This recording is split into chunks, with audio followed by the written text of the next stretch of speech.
So hello traders, ഒരു updation video ആണ്. അതായത് നമ്മൾ ഇന്ന് രാവിലെ മുതൽ അല്ലാണ്ട് കഴിഞ്ഞ രണ്ടാഴ്ചയായിട്ട് നമ്മൾ ട്രേഡ് ചെയ്തുകൊണ്ടിരിക്കുന്ന ആ ഒരു അക്കൗണ്ടിന്റെ നിലവിലുള്ള ഒരു അക്കൗണ്ട് ബാലൻസ് എത്രയാണെന്ന് നിങ്ങൾക്ക് ഇവിടെ കാണാൻ പറ്റും. സോ എന്ത് സംഭവിച്ചു എന്നുള്ളതിന്റെ ഒരു പ്രോപ്പർ ഒരു അപ്ഡേഷൻ വീഡിയോ ആണ്.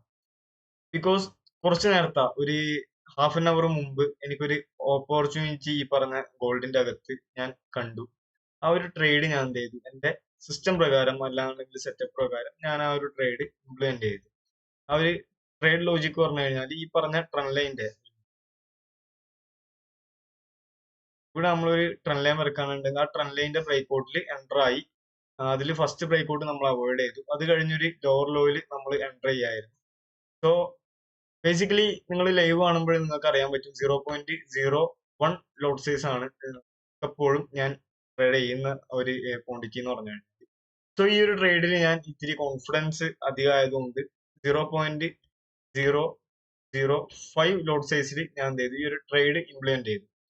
അതുപോലെ തന്നെ ഈ ഒരു ട്രേഡ് സ്റ്റോപ്പ് ലോസ് ഹിറ്റ് ആയപ്പോൾ ടോട്ടലി എൻ്റെ ആ ഒരു മൈൻഡ് അല്ലാന്നുണ്ടെങ്കിൽ ഈ പറഞ്ഞ ഒരു ഡിസിപ്ലിൻ എന്ന് പറയുന്ന ഒരു ഭാഗം ഞാൻ ടോട്ടലി മറന്നുപോയി. അത് കഴിഞ്ഞ് ഞാൻ റാൻഡംലി ആ ഒരു വന്ന ലോസിന്റെ പിറകില് അത് ഈ പറഞ്ഞ പോലെ എന്താണ് ആ ഒരു ലോസ് തിരിച്ചു പിടിക്കാനായിട്ട് ഈ ഒരു സോണിന്റെ അകത്ത് റാൻഡം ട്രേഡുകൾ ഞാൻ ചെയ്യാൻ തുടങ്ങി. അങ്ങനെ ടോട്ടലി പറയുകയാണെന്നുണ്ടെങ്കിൽ ആ ഒരു അക്കൗണ്ട് കംപ്ലീറ്റ്ലി ബ്രീച്ച് ആയി എന്ന് പറയാൻ പറ്റും. കംപ്ലീറ്റ്ലി ആ ഒരു അക്കൗണ്ട് അടിച്ചുപോയി. അപ്പം ഇങ്ങനത്തെ ഒരു വീഡിയോ ചെയ്യാനുള്ള മേജർ റീസൺ എന്ന് പറഞ്ഞു കഴിഞ്ഞാൽ നമ്മൾ ഈ പറഞ്ഞ പോലെ ട്രേഡിംഗ് കരിയർ സ്റ്റാർട്ട് ചെയ്യുന്ന സമയത്ത് ഇങ്ങനെയുള്ള ഒരു ദിവസം നമ്മൾ എന്തായാലും എക്സ്പെക്ട് ചെയ്തേ പറ്റൂ. അതല്ലാന്നുണ്ടെങ്കിൽ നമ്മൾ എത്രയൊക്കെ ഡിസിപ്ലിൻ ആവാൻ നോക്കിക്കഴിഞ്ഞാലും എത്രയൊക്കെ നമ്മൾ ഈ പറഞ്ഞ പോലെ ഒരു സിസ്റ്റം നമ്മൾ പ്രോപ്പറായി മെയിൻറ്റെയിൻ ചെയ്യാൻ നോക്കിക്കഴിഞ്ഞാലും ഇങ്ങനെയുള്ള ഒരു ദിവസം നമ്മുടെയൊക്കെ ലൈഫിൽ വരും. അപ്പം അങ്ങനെയുള്ള ഒരു ദിവസം നിങ്ങൾക്ക് വരികയാണെന്നുണ്ടെങ്കിൽ നിങ്ങൾ ഈ ഒരു തെറ്റ് ആവർത്തിക്കാതിരിക്കാനാണ് ഇത്രയും ഒരു ട്രാൻസ്പെറന്റ് ആയിട്ട് ഞാൻ ഈ ഒരു വീഡിയോ ചെയ്യുന്നത്. ബിക്കോസ് അടുത്തൊരു 2 ദിവസത്തോട്ട് നമ്മൾ ലൈവ് ട്രേഡോ സെഷൻസോ കാര്യങ്ങളോ ഉണ്ടാവില്ല. അപ്പം 2 ദിവസം എന്തായാലും ബ്രേക്ക് എടുക്കും. 3-ാം ദിവസം മുതൽ നമ്മൾ റീസ്റ്റാർട്ട് ചെയ്യും. ഇതിൽ ഏറ്റവും ഒരു നോക്കേണ്ട കേസ് എന്ന് പറഞ്ഞാൽ ഏറ്റവും വലിയ ഒരു ഫോൾട്ട് ഞാൻ വരുത്തിയത് വെച്ച് കഴിഞ്ഞാൽ നിങ്ങൾക്ക് ഇവിടെ കാണാൻ പറ്റും. എന്റെ ഓർഡർ ഹിസ്റ്ററി നോക്കുകയാണെന്നുണ്ടെങ്കിൽ ആദ്യത്തെ ആ ഒരു ട്രേഡിൽ വെറും $5 ലോസ് മാത്രമാണ് ഞാൻ ബുക്ക് ചെയ്തത്. വെറും $5. എന്നാൽ ആ ഒരു $5 തിരിച്ച് ഇപ്പോഴും എന്നെ പിടിക്കണം എന്നുള്ള ഒരു മെന്റാലിറ്റിയിൽ ഞാൻ എന്ത് ചെയ്തു, റാൻഡമിലി ട്രേഡ് ഓപ്പൺ ചെയ്യാൻ തുടങ്ങി. അങ്ങനെ വന്നപ്പോഴേക്കും ഒരു തരത്തിലുള്ള ഒരു ഈ പറഞ്ഞ പ്രോപ്പർ സിസ്റ്റമോ അല്ലാന്നുണ്ടെങ്കിൽ ഒരു തരത്തിലുള്ള എൻട്രി എക്സിറ്റ് കാര്യങ്ങൾ, മാർക്കറ്റ് സ്ട്രക്ചേഴ്സ് കാര്യങ്ങൾ ഇതിനെ കുറിച്ചൊന്നും ഞാൻ ബോധേഡല്ല. എന്റെ മൈൻഡിൽ ഈ പറഞ്ഞ പോലെ ഒന്നുകിൽ ബൈ ചെയ്യോ അല്ലാന്നുണ്ടെങ്കിൽ സെല് ചെയ്യോ എന്ത് തന്നെയാണെന്നുണ്ടെങ്കിലും പോയ $5 ലോസ് തിരിച്ചു പിടിക്കണമെന്ന് മാത്രമായി മൈൻഡിൽ. സോ നിങ്ങൾക്ക് ഇവിടെ ടൈം ബേസ് നിങ്ങൾ നോക്കുകയാണെന്നുണ്ടെങ്കിൽ നിങ്ങൾക്ക് കാണാൻ പറ്റും ഈ ഒരു എൻട്രി ഈ ഒരു എൻട്രിയും ഈ ഒരു എൻട്രിയും അതുപോലെ തന്നെ ഈ എൻട്രീസ് ഒക്കെ തമ്മിലുള്ള വ്യത്യാസം വെറും 5-10 സെക്കൻഡിന്റെ വ്യത്യാസങ്ങളാണ്. അവിടെ നിങ്ങൾക്ക് കാണാൻ പറ്റും ഗോൾഡിൽ ആദ്യം ഈ പറഞ്ഞ 0.05 ലോട്ട് സൈസിൽ എനിക്ക് ലോസ് അടിച്ചു $6.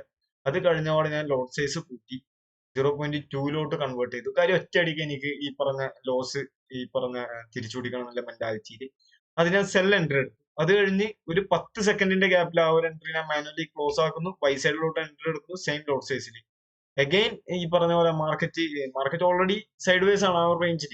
കാര്യം അത് പക്കയായിട്ടൊരു എന്താണ് നമുക്ക് മനസ്സിലാവുന്ന കാര്യം കൂടിയാണ്. എന്നാൽ ഇമോഷൻസ് നമ്മളെ അത്രത്തോളം എന്താ പറയാ കൺട്രോൾ ചെയ്യുന്നത് കൊണ്ട് തന്നെ നമുക്ക് ഡിസിപ്ലിൻ ആവാൻ പറ്റിയില്ല എന്ന് പറയാം. സോ അതിന്റെ ബേസിസിൽ ഈ പറഞ്ഞ രീതിയിൽ ഓൾമോസ്റ്റ് ഒരു $100 ലോസ് നമ്മൾ ബുക്ക് ചെയ്തു. സോ ഇവിടെ നിങ്ങൾ നോക്കേണ്ട കേസ് എന്ന് വെച്ച് കഴിഞ്ഞാൽ വെറും ഒരു 5% ലോസ് ബുക്ക് ചെയ്ത സ്ഥലത്ത് നമ്മൾ ആ ഒരു 5% ഇപ്പോഴും തന്നെ തിരിച്ചു പിടിക്കണം എന്നുള്ള മെന്റാലിറ്റിയിൽ നമ്മൾ എന്ത് ചെയ്തു, $100 കംപ്ലീറ്റ് ചെയ്യും. അതായത് നമ്മുടെ 100% ക്യാപിറ്റൽ നമ്മൾ വൈപ്പ് ഔട്ട് ആക്കി കളഞ്ഞു. അപ്പം ഈ ഒരു വീഡിയോ ബേസിക്കലി ചെയ്യാനുള്ള കാര്യം എന്ന് വെച്ച് കഴിഞ്ഞാൽ ഇങ്ങനൊരു ദിവസം നിങ്ങളുടെ മുമ്പിൽ വരികയാണെന്നുണ്ടെങ്കിൽ അതായത് നിങ്ങൾക്ക് എന്തേലും തരത്തിൽ നിങ്ങളുടേതായിട്ടുള്ള ഒരു സ്ട്രാറ്റജിക്ക് മുകളിൽ ലോസ് അടിക്കുക അല്ലാന്നുണ്ടെങ്കിൽ ഒരു റാൻഡം പ്ലേസിൽ ലോസ് അടിക്കുക അങ്ങനെ എന്തെങ്കിലുമൊക്കെ നിങ്ങളൊരു സൈഡ് വേസ് മാർക്കറ്റ് പോയി ട്രേഡ് ചെയ്ത് ഒന്നോ രണ്ടോ ലോസ് അടിച്ചു കഴിഞ്ഞാൽ ഈ ഒരു വീഡിയോ കണ്ടിട്ട് നിങ്ങൾ ഓർമ്മിക്കുകയാണെന്നുണ്ടെങ്കിൽ എന്റെ വീഡിയോ കാണുന്ന ഒന്നോ രണ്ടോ പേര്, അല്ലാന്നുണ്ടെങ്കിൽ കുറച്ച് പേരെങ്കിലും ഈ ഒരു തെറ്റ് ആവർത്തിക്കാതിരിക്കാനാണ് ഇത്രയും ട്രാൻസ്പെറന്റ് ആയിട്ട് ഈ ഒരു വീഡിയോ ഞാൻ ചെയ്യുന്നത്.